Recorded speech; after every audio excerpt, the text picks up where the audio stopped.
ഈ പുഴയും കടന്നിൻ്റെ ഇന്നത്തെ എപ്പിസോഡിലേക്ക് എല്ലാവർക്കും സ്വാഗതം. വീഡിയോ ആദ്യമായി കാണുകയാണെങ്കിൽ സപ്പോർട്ട് ചെയ്ത് സബ്സ്ക്രൈബ് ചെയ്ത് ലൈക്ക് ചെയ്യാൻ മറക്കല്ലേ. ചേച്ചിമാരുടെ തമാശകളിൽ സന്തോഷത്തോടെ ചിരിക്കുന്ന നിളയെ കണ്ട് സങ്കടത്തോടെ നോക്കി നിന്ന ശാരദയും തൻ്റെ റൂമിലെത്തി പൊട്ടിക്കരയുകയാണ്. അപ്പോഴാണ് കാവേരി അങ്ങോട്ട് വന്ന് അമ്മയുടെ കണ്ണുനീർ തുടച്ചുകൊണ്ട് എന്തിനാ അമ്മ കരയുന്നത് എന്ന് ചോദിക്കുന്നത്. 4 പെൺമക്കൾ തമ്മിൽ തല്ലുകൂടുമ്പോൾ എന്തൊരു ദുർവിധിയാണെന്ന് ഞാൻ മനസ്സിൽ പറഞ്ഞിട്ടുണ്ട് മോളെ. ഇപ്പോൾ 4 പരസ്പരം സ്നേഹിക്കാൻ മത്സരിക്കുന്നത് കാണുമ്പോൾ അരവിന്ദേട്ടൻ പറഞ്ഞത് സത്യമാണെന്ന് തിരിച്ചറിയുന്നത്. പെൺമക്കൾ സ്വത്തു തന്നെയാ, വില കണക്കാക്കാൻ പറ്റാത്ത നിധി. ഒരസുഖമുണ്ടായാൽ അതിന്റെ വേദനയേക്കാൾ കൂടുതലായിരിക്കും. അത് കാരണമുണ്ടാവുന്ന ഒറ്റപ്പെടലും നിശബ്ദതയുമൊക്കെ. നീളമോളെ നമ്മളിപ്പോ സ്കൂളിലേക്ക് അയക്കുന്നില്ല. കൂട്ടുകാരുടെ ചിരിയും കളിയും ഒക്കെ ഇല്ലാതാവുമ്പോൾ അവൾ അതെങ്ങനെ താങ്ങുമെന്നായിരുന്നു എന്റെ പേടി. പക്ഷേ അതിനൊന്നും നിങ്ങൾ ഇടവരുത്തിയില്ലല്ലോ മക്കളെ. ഒരു നിമിഷം പോലും നിങ്ങൾ അവളെ ഒറ്റയ്ക്ക് വിട്ടില്ലല്ലോ. പഴയതിനേക്കാൾ സന്തോഷത്തിലാ നിള. ഇപ്പൊ അവൾക്ക് അസുഖം കൂടി ഇല്ലായിരുന്നെങ്കിലെന്ന് വെറുതെ കൊതിച്ചു പോവുകയാ ഞാൻ എന്ന് പറഞ്ഞമ്മ സങ്കടത്തോടെ പൊട്ടിക്കരയുമ്പോഴേക്കും കരയില്ലേ അമ്മേ. മനസ്സിനുള്ളിൽ വെടിമരുന്ന് നിറച്ച ഞാനും ഗംഗേച്ചിയും ഒക്കെ നടക്കുന്നത്. അമ്മയുടെ ഒരു കണ്ണീർ തുള്ളി മതി എല്ലാവരും കൂടി പൊട്ടി തകരാൻ. കരയില്ലേ അമ്മേ. നിളമോളെ ഒന്നും അറിയിക്കാതിരിക്കാനല്ലേ ഞങ്ങള് കണ്ണീരമർത്തി പിടിച്ച് പൊട്ടിച്ചിരിക്കുന്നത് എന്ന് കാവേരി പറയുന്നതുകൾക്ക് മോളെ എന്ന് സങ്കടത്തോടെ വിളിക്കുന്നുണ്ട് ശാരദയും. സങ്കടത്തോടെ കരഞ്ഞുകൊണ്ട് അമ്മയെ ചേർത്ത് പിടിച്ച് ആശ്വസിപ്പിക്കുക കാവേരിയും. പിന്നീട് ബാങ്ക് മാനേജറെ കാണാൻ എത്തിയിരിക്കുകയാണ് കാവേരി. അരവിന്ദിന്റെ മരണശേഷം അക്കൗണ്ടിന്റെ ഡീറ്റെയിൽസിന് വേണ്ടി വരുമെന്ന് വിചാരിച്ചിരുന്നു എന്ന് മാനേജർ പറയേ. അച്ഛൻ ഈ ബാങ്കിലെ അക്കൗണ്ടുള്ള വിവരം ഞങ്ങൾക്ക് അറിയില്ലായിരുന്നു സാർ. ഈ ബാങ്കിലല്ല, വേറെ ഏതെങ്കിലും ബാങ്കിൽ അക്കൗണ്ട് ഉണ്ടോന്ന് തന്നെ അമ്മയ്ക്ക് അറിയില്ലായിരുന്നു. അച്ഛൻ അമ്മയോട് ഒന്നും പറയുമായിരുന്നില്ല എന്ന് തോന്നി. പറഞ്ഞാൽ തന്നെ അമ്മയ്ക്ക് മനസ്സിലാവേ ഇല്ല. അമ്മയെ പോലെ തന്നെ സ്വപ്ന ലോകത്തായിരുന്നു ഞങ്ങളും.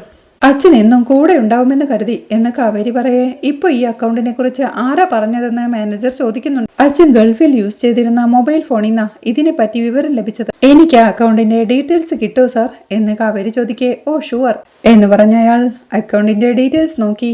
ഈ അക്കൗണ്ടിന്റെ നോമിനി ഇയാളാ എന്ന് പറയേ. ഞാനോ എന്ന് കാവേരിയും ചോദിക്കുക. അതെ, കാവേരി അരവിന്ദൻ ഇയാളല്ലേ.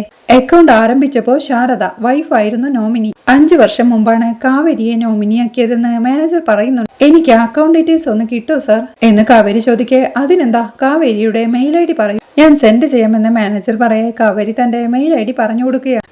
മാനേജർ അപ്പോൾ തന്നെ ആ ഐഡിയിലേക്ക് സെൻഡ് ചെയ്യുക. കാവേരി തന്റെ മൊബൈലിൽ അത് നോക്കിക്കൊണ്ട് അച്ഛന്റെ അക്കൗണ്ടിൽ നിന്ന് അച്ഛനല്ലാതെ വേറെ ആർക്കും പണം എടുക്കാൻ പറ്റില്ലല്ലോ സാർ എന്ന് ചോദിക്കേ. അതെ, പക്ഷേ അരവിന്ദന്റെ അക്കൗണ്ട് കൈകാര്യം ചെയ്തിരുന്നത് ജയപാലനാണ് എന്ന് സാറും പറയുന്നുണ്ട്. അതെങ്ങനെ ശരിയാവും സാർ എന്ന് കാവേരി ചോദിക്കേ. അരവിന്ദന് അക്കൗണ്ടിലേക്ക് പണം അയക്കുന്ന റോൾ മാത്രമേ ഉണ്ടായിരുന്നുള്ളൂ. പണം പിൻവലിക്കുന്നത് ജയപാലനായിരുന്നു. അരവിന്ദൻ ബ്ലാങ്ക് ചെക്കുകൾ ഒപ്പിട്ട് ജയപാലിനെ ഏൽപ്പിച്ചിരുന്നു.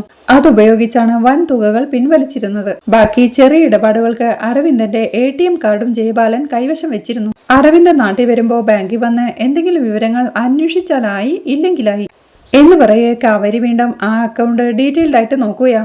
അതിനിടയ്ക്ക് അവൾ അയ്യോ എന്ന് വിളിക്കുക. എന്തു പറ്റിയെന്ന് മാനേജറും ചോദിക്കുക. അച്ഛന്റെ മരണശേഷവും ഈ അക്കൗണ്ടിൽ നിന്ന് പണം എടുത്തിട്ടുണ്ട് എന്നവൾ പറയുന്നതിൽക്കെ. ആ പണം നിങ്ങളുടെ വീട്ടിൽ എത്തിയിട്ടില്ലേ? നോക്കൂ കുട്ടി, അരവിന്ദനും ഞാനുമായി ഒരു ബാങ്ക് മാനേജർ കസ്റ്റമർ റിലേഷൻഷിപ്പ് ആയിരുന്നില്ല. ഞങ്ങൾ അടുത്ത സുഹൃത്തുക്കൾ കൂടിയായിരുന്നു. തനിക്ക് എന്തെങ്കിലും സംഭവിച്ചാൽ കാവേരി കുടുംബത്തെ നോക്കുമെന്ന് അച്ഛൻ എപ്പോഴും പറയുമായിരുന്നു. കാവേരിക്ക് അതിനുള്ള കഴിവുണ്ടെന്നും ജയപാലൻ അരവിന്ദന്റെ അക്കൗണ്ടിൽ നിന്ന് പണം തട്ടിയെടുത്തിട്ടുണ്ടെങ്കിൽ അതിന് നിയമപരമായി നേരിട്ട് അത് തിരിച്ചു വാങ്ങണം. അതിനൊക്കെ ഇപ്പോൾ ശക്തമായ നിയമ നടപടികളുണ്ട്. അരവിന്ദൻ ഗൾഫിൽ പോയി കഷ്ടപ്പെട്ടത് മക്കൾക്ക് വേണ്ടിയാണ്, അല്ലാതെ ജയപാലിനെ വളർത്താനല്ല. ധൈര്യമായിട്ടിരിക്കൂ. ഇത് സംബന്ധിച്ച് എവിടെയും എന്ത് തെളിവ് തരാനും ഞാൻ തയ്യാറാണ്. ഞങ്ങളുണ്ട് കൂടെ എന്ന് മാനേജർ ആശ്വസിപ്പിക്കേ. താങ്ക് യു സർ എന്ന് കാവേരിയും. സ്നേഹതീരത്തിൽ ഗംഗയെ കാണാൻ എത്തിയിരിക്കുകയാണ് അവളുടെ ഫ്രണ്ട്.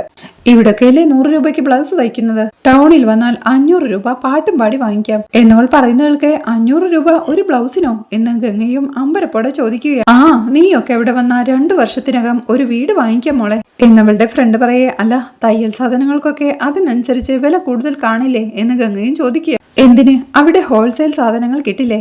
ടൗണിൽ നിന്ന് സാധനങ്ങൾ എടുത്തുകൊണ്ട് വന്ന് ഇവിടേലേക്കൊന്നും പണം വാങ്ങുന്നത് എന്നവൾ ചോദിക്കുമ്പോഴേക്കും ശാരദ അങ്ങോട്ട് വരികയാ.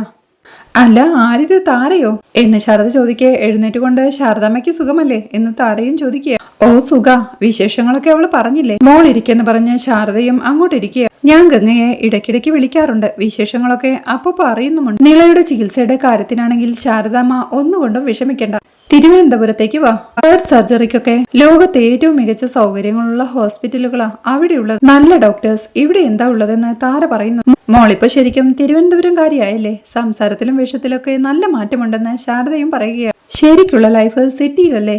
നമ്മളൊരു പൊട്ടക്കിണറ്റിലാ താമസിച്ചിരുന്നതെന്ന് ഇവിടുന്ന് രക്ഷപ്പെട്ടാലേ മനസ്സിലാവൂ എന്ന് താര പറയേ. അതിരിക്കട്ടെ, മോളെന്നാ വന്നേന്ന് ശാരദ ചോദിക്കും. മിനിഞ്ഞാന്ന്, നാളെ പോണമെന്ന് കരുതുന്നു എന്നവൾ പറയേ. സിറ്റിയിലൊക്കെ എങ്ങനെയാണ് കിടന്നുറങ്ങുന്നത്? എപ്പോഴും വണ്ടിയുടെ ശബ്ദവും ഹോണടിയും ഒക്കെ അല്ലേ എന്ന് ഗംഗ ചോദിക്കും. അതൊക്കെ ആദ്യം ഒരു ബുദ്ധിമുട്ടായി തോന്നുകയുള്ളൂ. എനിക്കിപ്പോ ഇവിടെ വരുമ്പോഴാ ഒരു ബുദ്ധിമുട്ട്. ഈ വീടിന്റെ ശബ്ദം മാത്രമല്ലേ ഉള്ളൂ, കുറച്ച് ഹോണടിയും ബഹളവും ഒക്കെ കേട്ട് കിടന്നാലേ ഉറക്കം വരും എന്ന് താര ചിരിയോടെ പറയേ. മോളുടെ ഭർത്താവിനിവിടെ സർക്കാർ ജോലിയാണോ എന്ന് ശാരദ ചോദിക്കും. ടൗണിലൊക്കെ സർക്കാർ ജോലിയേക്കാൾ ലാഭം സ്വന്തമായിട്ട് എന്തെങ്കിലും ചെയ്യുന്നതാ. ഫുഡ് ഡെലിവറി നടത്തുന്ന പയ്യന്മാർക്ക് പോലും കിട്ടും 1000-വും 2000-വും ഒക്കെ. സിനോജെറ്റനാണെങ്കിൽ മാർക്കറ്റിംഗ് ഫീൽഡിലാ എന്ന് താര പറയേ. അല്ല, മോളിപ്പോ ഇങ്ങോട്ടൊക്കെ വരവ് കുറവല്ലേ എന്ന് ശാരദ വീണ്ടും ചോദിക്കും. എനിക്ക് അവിടെ ഒരു ബോട്ടിക്കുണ്ട്, അതിപ്പോ അത്യാവശ്യം നല്ല തിരക്കാ എന്ന് താര പറയുന്നത് കേൾക്കെ. പെട്ടിക്കടയുണ്ടോ അവിടെ എന്ന് ശാരദയും ചോദിക്കുക. അത് കേട്ട് ചിരിയോടെ ഗംഗയും, അമ്മേ പെട്ടിക്കടയല്ല ബോട്ടിക്ക് എന്ന് ഗംഗ പറയേ. അതെന്തുവാടി എന്ന് അമ്മയും ചോദിക്കും. ബോട്ടിക് എന്ന് പറഞ്ഞാലേ ചെറിയൊരു തുണിക്കടയും അതിനൊപ്പം ഒരു തയ്യൽ യൂണിറ്റും. ഓ, അങ്ങനെ പറഞ്ഞപ്പോഴാ മനസ്സിലായി എന്ന് ശാരദ പറയേ. എന്നാ പിന്നെ ഞാൻ ഇറങ്ങട്ടെ ശാരദമ്മേ എന്ന് താര പറയേ. അയ്യോ, ഞാൻ ചായ എടുത്തോണ്ട് വരാം, അത് മറന്നുപോയി എന്ന് ശാരദയും. ഞാൻ വന്നിട്ടെ മണിക്കൂർ 1 ഇപ്പൊ തന്നെ ചായ 2 എണ്ണം കഴിഞ്ഞു. ഇനിയും വാങ്ങി കുടിച്ചാലേ ഇവള് തന്നെ എന്നെ തല്ലി ഓടിക്കും എന്ന് പറഞ്ഞ് എഴുന്നേറ്റ് അപ്പൊ ശരി, തിരുവനന്തപുരത്ത് വരുമ്പോ എന്താവശ്യമുണ്ടെങ്കിലും വിളിക്കണേ എന്ന് ഓർമ്മിപ്പിച്ച് അവൾ യാത്ര പറഞ്ഞിറങ്ങുകയാണ്. അവൾ പോയി കഴിയുമ്പോഴേക്കും ശാരദയും ഗംഗയോടായി ചോദിക്കുന്നുണ്ട്. ഡി, കൈത്തുന്നൽ പോലും നേരം വണ്ണം അറിയാത്ത ഇവൾക്കാണോ തയ്യൽ കട? അമ്മയൊന്ന് പതുക്കെ പറ, അവള് കേൾക്കുമെന്ന് ഗംഗ. പിന്നല്ലാണ്ട് തുണി വെട്ടാൻ അറിയാണ്ട് നിന്റെ പിന്നാലെ കാലും പിടിച്ചോണ്ട് നടന്നവളല്ലേ എന്നമ്മ ചോദിക്കേ. അതൊക്കെ ശരിയായി കാണും അമ്മ. അത് പിന്നെ ഈ പട്ടണം എന്ന് പറയുന്നതേ ഒരു അത്ഭുതമാ. അവിടെ ചീത്തയായിട്ട് ഒന്നുമില്ല, ചീത്ത കാര്യങ്ങൾ പോലും അവിടെ നല്ലതാവുമെന്നാ. അമ്മയ്ക്കറിയോ ബ്രൈഡൽ ബ്ലൗസിനൊക്കെ അവിടെ എത്രയാ തയ്യൽ കൂലി എന്ന് ഗംഗ ചോദിക്കേ. എത്രയാ എന്ന് ശാരദയും ചോദിക്കും. 5000 മുതൽ അത്രേ എന്ന് ഗംഗ പറയുന്നതൊക്കെ. ഈശ്വര, ഒരു ബ്ലൗസിന് 5000 രൂപയോ എന്നമ്മയും ചോദിക്കുക. ആ, പിന്നെ വർക്ക് കൂടുതലാണെങ്കിൽ പിന്നെയും റേറ്റ് കൂടും. തയ്ക്കാനുള്ള സമയവും സാവകാശവും എല്ലാം കിട്ടും എന്ന് ഗംഗ പറയുന്നവൾക്ക്. എന്റെ ദൈവമേ എന്ന് പറഞ്ഞ് താടയ്ക്ക് കൈയും കൊടുത്തു നിൽപ്പാ ശാരദ. പറഞ്ഞ ഡേറ്റിനെ സാധനം ചോദിച്ച ആള് വരൂ. ഇവിടേക്കൊരു 300 രൂപ അധികം ചോദിച്ചാൽ തന്നെ മഹാപാപം. അപ്പൊ തന്നെ തയ്ച്ചു കിട്ടുകയും വേണമെന്ന് ഗംഗ. നമുക്ക് തിരുവനന്തപുരത്ത് പോയി താമസിച്ചാലോ? അല്ല, എന്തായാലും നിളമോളുടെ ചികിത്സയ്ക്ക് നമ്മൾ അവിടെ പോയി താമസിക്കണം.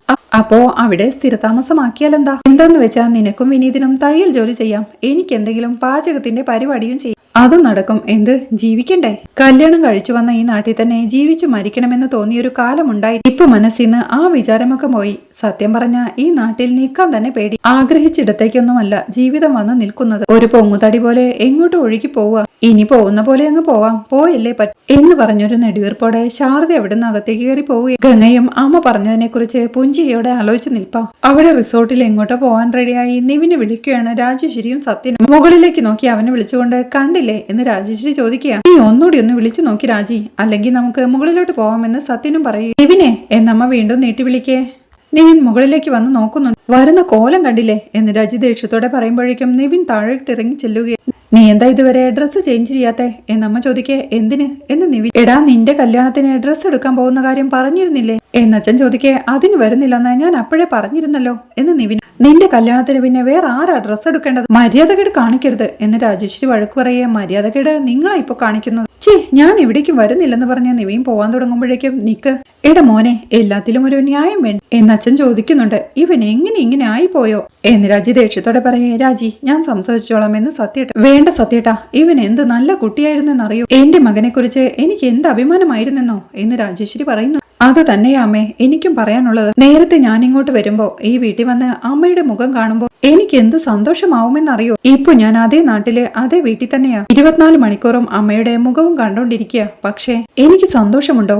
അതില്ല എന്നവനും സങ്കടത്തോടെ പറയുന്നുണ്ട്. രണ്ടാളും എന്തിനാ ഇങ്ങനെ ഇമോഷണൽ ആവുന്നത്? ഇവിടൊന്നും സംഭവിച്ചില്ലല്ലോ. എടാ നിവിനെ, വാ നമുക്ക് പോയി ഡ്രസ്സ് എടുത്തിട്ട് വരാമെന്ന് പറഞ്ഞ് അച്ഛൻ വിളിക്കും. വീടച്ചാന്ന് പറഞ്ഞ് തന്റെ തോളത്തുള്ള അച്ഛന്റെ കൈ തട്ടി മാറ്റുകയാ നിവിൻ. ഇതേ നിങ്ങൾ നിശ്ചയിച്ച കല്യാണമല്ലേ, ഡ്രസ്സും നിങ്ങൾ തന്നെ അങ്ങ് എടുത്താൽ മതി എന്നവൻ ദേഷ്യത്തോടെ പറയുക. ഇവൻ വന്നേ പറ്റൂ സത്യേട്ട. ജയപാലേട്ടൻ പറയുന്നത് ശരിയാ, ഡ്രസ്സും സ്വർണവും ഒക്കെ എടുക്കാൻ വരാത്തവൻ താലി കെട്ടാൻ വരുമോ എന്നമ്മ പറയേ. ആ കാര്യത്തിലെ ജയപാലൻ അങ്കിൾ പറഞ്ഞത് കറക്റ്റാ. താലി കെട്ടാൻ ഞാൻ ഉണ്ടാവില്ല. എനിക്ക് ഇഷ്ടമില്ലാത്തൊരു പെണ്ണിന്റെ കഴുത്തിൽ ഞാൻ എന്തിനു താലി കെട്ടണം എന്ന് നിവിൻ ചോദിക്കുക. എന്നാ പിന്നെ ഞങ്ങൾ രണ്ടാളും ജീവനോടെ ഉണ്ടാകുമെന്ന് നീ കരുതണ്ട എന്നമ്മ പറയുന്നത് കേൾക്കെ ഭ്രാന്ത് പിടിച്ച് ചാവാണെങ്കിൽ ചാവ് എപ്പോഴും ഇങ്ങനെ ചാവുന്ന കാര്യം പറഞ്ഞ് എന്നെ ബ്ലാക്ക്മെയിൽ ചെയ്യുന്നതിന് പകരം ഒറ്റയടിക്ക് അങ്ങ് ചാവുന്നതാ.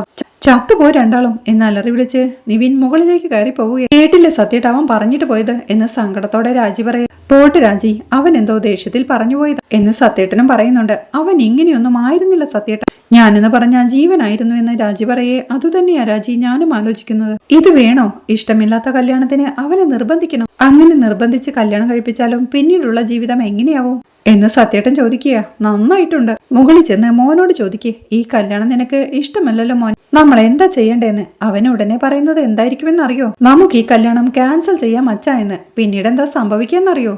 അവൻ കാവേരിയെ താലികെട്ടി ഈ വീട്ടിൽ കൊണ്ടുവന്ന് നിർത്തും. പിന്നെ അവളുടെ ചെരുപ്പിന്റെ അടിയിലായിരിക്കും ഞാനും സത്യേട്ടനുമൊക്കെ. അതൊഴിവാക്കാൻ വേണ്ടിയാ സത്യേട്ടാ നിവിനും രാഗിണിയുമായുള്ള കല്യാണം എത്രയും പെട്ടെന്ന് നടത്താൻ ഞാൻ ധൃതി കൂട്ടിക്കൊണ്ടിരിക്കുന്നത് എന്ന് രാജേശ്വരി പറഞ്ഞു തരുമ്പോഴേക്കും സത്യന്റെ മൊബൈൽ റിങ് ചെയ്യുക. മൊബൈൽ എടുത്തു നോക്കി ജയബാലനാണല്ലോ എന്ന് സത്യം പറയേ. ഡ്രസ് എടുക്കാൻ നിവിൻ വരുന്നില്ലെന്നറിഞ്ഞ ജയബാലേട്ടൻ എന്തൊക്കെ പറയുമെന്ന് അറിയില്ല എന്ന് രാജേശ്വരി ടെൻഷനോടെ പറയേ. ജയബാലിനോട് ഞാൻ സംസാരിച്ചോളാം, നീ വാ നമുക്ക് ഇറങ്ങാമെന്ന് പറഞ്ഞ് സത്യേട്ടൻ വിളിക്കുകയാണ്. ഞാൻ ബാഗ് എടുത്തോണ്ട് വരാമെന്ന് പറഞ്ഞ് രാജേശ്വരി അകത്തേക്ക് പോകെ. അളിയ ദാ ഞങ്ങൾ ഇറങ്ങുക, സിറ്റിയിൽ എത്തിയിട്ട് വിളിക്കാമെന്ന് പറഞ്ഞ് സത്യൻ കോൾ വെക്കുകയാണ്. അവിടെ ബേബിച്ചേട്ടൻ വിനീതിനെയും കൊണ്ട് പള്ളിയിൽ അച്ഛന്റെ അടുത്തെത്തുകയാ. അച്ഛന് സ്തുതി പറഞ്ഞ്, അച്ഛാ ഞാൻ വിനീതിന്റെ കാര്യം പറഞ്ഞിരുന്നുണ്ടായിരുന്നല്ലോ എന്ന് ബേബിച്ചേട്ടൻ പറയേ. ആ യൂണിഫോമിന്റെ കാര്യമല്ലേ എന്ന് അച്ഛനും ചോദിക്കും. അതെ അച്ഛോ എന്ന് ബേബിച്ചേട്ടൻ പറയേ. സ്കൂളുകാരോട് ഞാൻ വിനീതിന്റെ കാര്യം സംസാരിച്ചിരുന്നു. പക്ഷേ ഒരു ദിവസം മുമ്പ് അവർ വേറൊരാൾക്ക് വാക്ക് കൊടുത്തു. ഇനി അത് മാറ്റി പറയുന്നത് മോശമല്ലേ? സാധാരണ ഞാൻ ശുപാർശയൊന്നും നടത്താറില്ല. വിനീതിന്റെ കാര്യമായതുകൊണ്ടാ ഞാൻ എന്ന് അച്ഛൻ പറയേ. സാരമില്ലച്ചോ, അച്ഛൻ എനിക്ക് വേണ്ടി സംസാരിക്കാൻ തോന്നിയല്ലോ, അത് തന്നെ വലിയ കാര്യം. അപ്പൊ പോട്ടെ അച്ഛാന്ന് പറഞ്ഞ് അവർ രണ്ടുപേരും നടന്നു നീങ്ങുകയാ. അപ്പോഴാണ് അച്ഛൻ വിളിക്കുന്നത്.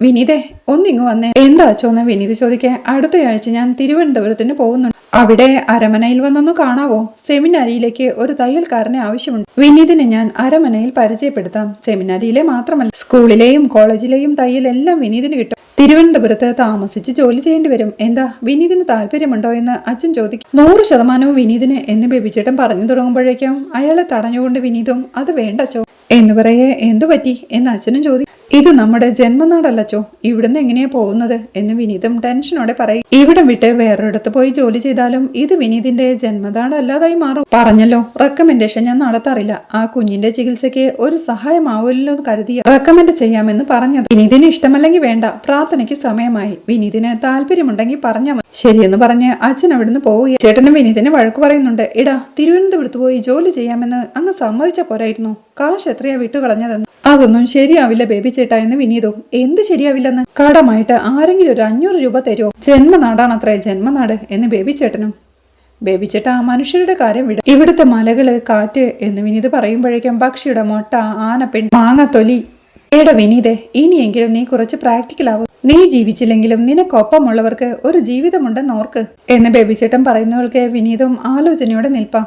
അവിടെ അടുക്കളയിലിരുന്ന് ഫുഡ് കഴിച്ചുകൊണ്ടിരിക്കുക വിനീത്. വിനീതിന് ദോശ ചുട്ടുകൊടുക്കുക ഗംഗ. എല്ലാരും കഴിച്ചായിരുന്നോ എന്ന് വിനീത് ചോദിക്കെ. കഴിച്ചു, ഞാനും കഴിച്ചു വിനീതേട്ട. വിനീതേട്ടൻ ഉച്ചയ്ക്ക് കഴിക്കാൻ വരുമെന്ന് നേരത്തെ പറഞ്ഞിരുന്നെങ്കിൽ ചോറുണ്ടാക്കി വെച്ചേനെ, പിന്നെ ദോശമാവുള്ളത് കാര്യമായി എന്ന് ഗംഗ പറയുന്നു. ഈ സാമ്പാറിന്റെ കൂടെ എന്തും പോവും, അടിപൊളിയാണെന്ന് വിനീതും. സാമ്പാർ അമ്മ ഉണ്ടാക്കിയതാ എന്ന് ഗംഗ പറയേ. അത് ഞാൻ പറയാൻ വരികയായിരുന്നു, സാമ്പാറിനേക്കാൾ സൂപ്പർ ദോശയാണെന്ന് വിനീതും. ഗംഗെ ഞാൻ പൗലോസ് അച്ഛനെ കാണാൻ പോയിരുന്നു. സ്കൂൾ കുട്ടികളുടെ തയ്യലൊക്കെ തരാൻ ബുദ്ധിമുട്ടാണെന്ന് അച്ഛൻ പറഞ്ഞത് എന്നവൻ പറയേ. കിട്ടുമെന്നല്ലേ ബേബിച്ചേട്ടൻ പറഞ്ഞത് എന്ന് ഗംഗയും ചോദിക്കും. ഞാനിപ്പോ എത്ര ദോശ കഴിച്ചു? 4 അല്ലേ എന്ന് വിനീത് ചോദിക്കേ. 4 ഒന്നുമല്ല 3 ആയിട്ടുള്ളൂ എന്നവൾ പറയേ. അല്ല ഞാനിപ്പോ എന്തോ പറഞ്ഞോണ്ടിരുന്നെന്ന് വിനീത് ചോദിക്കുന്നുണ്ട്. ദോശ എന്ന് ഗംഗ. അല്ല പൗലോസ് അച്ഛന്റെ കാര്യം അച്ഛൻ പറഞ്ഞതേ തിരുവനന്തപുരത്തേക്ക് ചെല്ലാനാ.